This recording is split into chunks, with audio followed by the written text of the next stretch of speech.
तपती गर्मी में आपके पौधे बिना वजह ही सूखने लगते हैं। वो पौधा जो कल तक ठीक दिख रहा था, आप मॉर्निंग में देखेंगे कि इस तरीके से सूख रहा है। हालांकि केयर करने के बाद आप अपने पौधे को वापस जिंदा भी कर सकते हैं, लेकिन प्रॉपर केयर आपको मालूम होना चाहिए। वहीं पर कुछ पौधे बिल्कुल अच्छे चल रहे हैं, कुछ पौधे सूख रहे हैं। क्या रीज़न है, कौन सी खाद देनी है, ये आज के वीडियो में आप जानेंगे कि गर्मियों में किस तरीके से फर्टिलाइज करना है और सूखते हुए पौधे को बचाना कैसे है। देखिए, सबसे पहली टिप जो है वो है पानी देने का तरीका।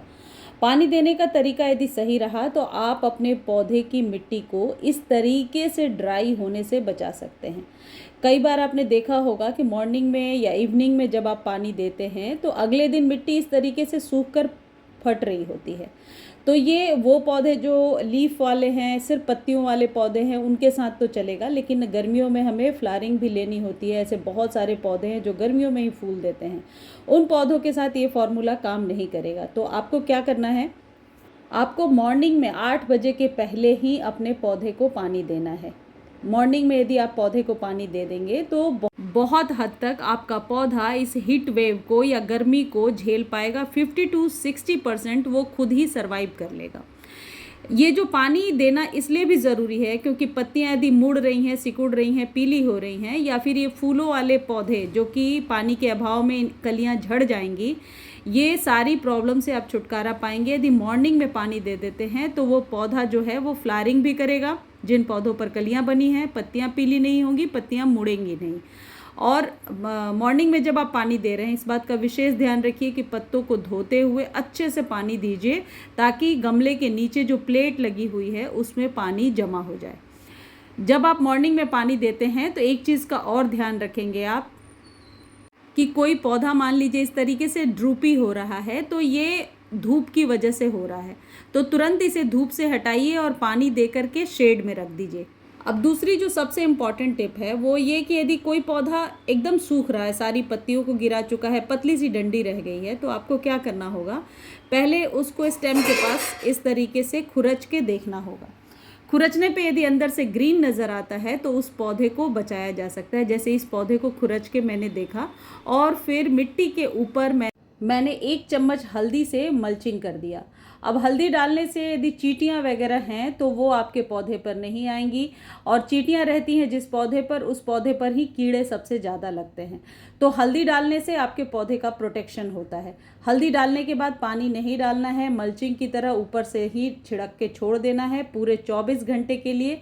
इस बात का आप ज़रूर ध्यान रखिए, 24 घंटे बाद पानी दें। अब सूखते हुए पौधे को बचाने के क्रम में जो दूसरा काम है आप करेंगे वो है चाय पत्ती का छिड़काव। ये आप अपने सभी प्रकार के पौधों पर कर सकते हैं, इंडोर पौधों पर भी कर सकते हैं, लेकिन चाय पत्ती जो यदि यूज टी लीफ आप इस्तेमाल कर रहे हैं तो वो बिल्कुल ड्राई होनी चाहिए, जो अभी मैं आपको दिखा रही हूँ। चाय पत्ती के इस्तेमाल से इस तरीके से मिट्टियाँ नहीं सूखेंगी और मिट्टी में भुरभुरापन रहेगा। कहने का मतलब बहुत वेल ड्रेन रहेगी सॉइल, और सॉइल में मॉइस्चर भी मेंटेन रहेगा। ये एक देसी तरीका है और हमेशा काम करता है। आपको करना क्या है, चाय बनने के बाद जो चाय पत्ती बचती है उसे अच्छे से धो लीजिए और सुखा लीजिए। आप चाहें तो फ्रेश टी लीफ का भी इस्तेमाल कर सकते हैं, लेकिन फ्रेश टी लीफ यदि आप नहीं इस्तेमाल करना चाहते हैं तो आप यूज़ टी लीफ 10 से 12 इंच का यदि कंटेनर है आपका तो 2 मुट्ठी के करीब आप डालेंगे। देखिए, कुछ इस तरीके से पहले मैं गमले की गुड़ाई कर रही हूँ। ये तीसरी इंपॉर्टेंट टिप समझ के आप रख लेना ज़रूर कि गुड़ाई बहुत ज़रूरी है। मिट्टी की एक लेयर ऊपर से नहीं जमी होनी चाहिए। गुड़ाई करते रहेंगे, एरिएशन जाता रहेगा नीचे जड़ों तक, और जो भी खाद आप देंगे वो आराम से जड़ों तक फैलेगा। देखिए, कुछ इस तरीके से 2 मुट्ठी ये यूज टी लीफ मैं डाल रही हूँ। इससे मल्चिंग हो जाएगी और ऊपरी सतह कभी भी बहुत ज़्यादा ड्राई नहीं होगी। इसको तुलसी जी के पौधे में भी डाल सकते हैं, सब प्रकार के पौधे में दे सकते हैं, चाहे वो इंडोर हो या आउटडोर हो। इस जगह पे यदि फ्रेश टी लीफ लेना है तो सिर्फ 1 चम्मच ही फ्रेश टी लीफ 12 इंच के कंटेनर में डालेंगे। इतना कुछ करने के बाद भी यदि सॉइल इस तरीके से मॉर्निंग में आपको ड्राई नज़र आ रही है तो फिर आपको इस पौधे में खाद देने की ज़रूरत है। देखिए, इतनी यदि ड्राई मिट्टी है तो आप समझ लीजिए कि मिट्टी में पोषक तत्वों की कमी है। तो जो फ्लावरिंग वाले पौधे जैसे मोगरा, हो गया या और भी चमेली, जितने भी पौधे, इक्ज़ोरा है, इन सब के फ्लावरिंग का समय है, तो ऐसी मिट्टी में फूल ले पाना मुश्किल हो जाता है। तो क्या कीजिए, हर वो पौधा जिससे आपको फ्लावरिंग लेनी है उसमें नीम खली का आप इस्तेमाल कीजिए। नीम खली 100% आपके पौधे को सूखने से बचाता है, मिट्टी को उपजाऊ बनाता है। देखिए इस तरीके से नीम खली लेकर के 2 मुट्ठी के करीब मैंने अपने चमेली के पौधे में डाला है, जो बहुत दिनों से आप देख रहे होंगे चमेली में फ्लावरिंग बहुत हो रही थी। जैसे आप ये वीडियो देखिए, इसमें लगातार फूल खिले और फिर फूलों का खिलना बंद हो गया। और ऐसा आपके हर उस फूलों वाले पौधे के साथ होगा जो लगातार फ्लावरिंग करता है, और उसके बाद यदि आप उसको प्रॉपर खाद नहीं देते हैं तो वो फ्लावरिंग नहीं करेगा। तो गर्मियों में ये पौधे सूखते नहीं हैं, बल्कि आप सही ध्यान रखेंगे तो बहुत ज़्यादा फूल ले पाएंगे, क्योंकि ये गर्मियों के ही, समर्स के ही फ्लावर्स हैं।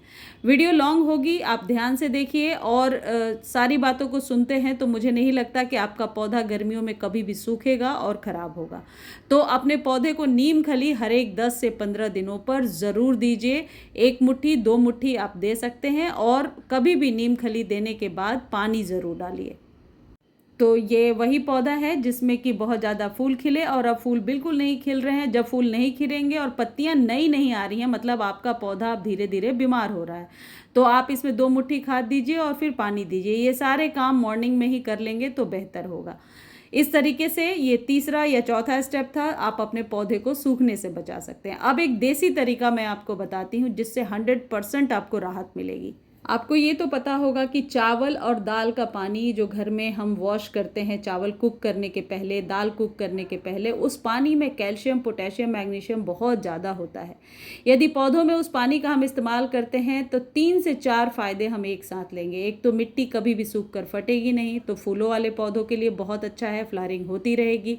दूसरा, नेचुरली आपके पौधे में यानी कि सॉइल में वर्मीज़ पैदा होंगे, जो आपके पौधे के लिए बहुत ज़्यादा ज़रूरी है, 100% बेनिफिशियल है।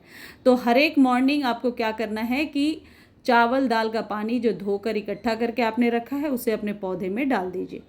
गर्मियों में यदि आप अपने पौधे को सिर्फ सादा पानी देते हैं तो आपकी प्रॉब्लम्स बढ़ सकती हैं और फ्लावरिंग लेने में आपको बहुत दिक्कत होगी, भले ही आप सारे खाद देते रहें। तो ये जो देसी जुगाड़ है ये सबसे बेस्ट है। अब आपको एक बाल्टी में जितने भी किचन वेस्ट के, केले के छिलके, प्याज, आलू के छिलके मिल रहे हैं वो सब उसमें डालते जाइए, पानी भर दीजिए और वही पानी मॉर्निंग में आप अपने पौधे को दे दीजिए। देखिए, क्योंकि गुच्छों में जो पौधे फूल देते हैं, जैसे ये मेरे जेट्रोफा का पौधा है, इसमें गुच्छों में फूल खिलते हैं। अब इसकी मिट्टी में यदि नमी नहीं रहेगी तो कभी भी फूल नहीं खिलेंगे। जेट्रोफा है या इक्ज़ोरा है या चमेली है, मोगरा है, ऐसे जितने भी पौधे हैं, इनके मिट्टी में नमी बना करके रखने का ये बहुत ही बेहतरीन तरीका है। और सबसे अच्छी बात है, ज़ीरो बजट गार्डनिंग है। इसके फ़ायदे तो बहुत हैं लेकिन कोई नुकसान नहीं है। पानी अपने अकॉर्डिंग लीजिए और केले के छिलके या जो भी छिलके हैं डालिए, किसी छोटी सी बाल्टी या किसी भी चीज़ में भिगो के रखिए, लेकिन फ्रेश हो तो ज़्यादा अच्छा है। यानी कि रात को भिगोया और सुबह डाल दिया, फिर उसमें और पानी भर करके रख दीजिए और नेक्स्ट डे फिर यूज़ कीजिए। या आपके पौधे की मिट्टी बहुत सूख रही है तो सुबह शाम दोनों टाइम इस्तेमाल कीजिए। देखिए, गर्मी में पौधों को धूप में रखना अच्छा है, लेकिन दोपहर की धूप से सभी पौधों को बचाना है। और जब भी पानी देना है पत्तों को ज़रूर वॉश करना है। अब दोपहर में आप कैसे धूप से बचाएंगे? कई लोग हैं जो नहीं ग्रीन नेट यूज़ कर सकते हैं, तो वैसे में सेटिंग थोड़ी चेंज कर दीजिए। यानी कि बड़े पौधे के नीचे छोटे पौधे रख दीजिए या किसी ऐसी चीज़ से घिराव थोड़ा कर दीजिए कि बस दोपहर की 1, 2, 3 वाली धूप से बच जाए, बाकी धूप मिलती रहे आपके पौधे को। क्योंकि जो फूलों वाले पौधे हैं जो तेज़ धूप में ही फ्लावरिंग करते हैं, लेकिन फिर भी वो दोपहर की धूप में ख़राब होने लगते हैं। और जैसे ये पौधा है, इसकी फ्लावरिंग जो है जलने लग रही है, तो इस चीज़ से थोड़ा बचा करके रखना होगा। और खाद केमिकल वाला जितना कम देंगे गर्मियों में, आपके पौधे जलेंगे नहीं। और ये जितने भी खाद मैंने आपको बताए, ये तुलसी जी में भी आप इस्तेमाल कर सकते हैं। मुझे उम्मीद है मेरे द्वारा दी गई ये जानकारी आपको बहुत अच्छी लगी होगी। जानकारी अच्छी लगती है चैनल को लाइक, शेयर, सब्सक्राइब कीजिए और फेसबुक पर देख रहे हैं तो फॉलो ज़रूर कीजिए। धन्यवाद।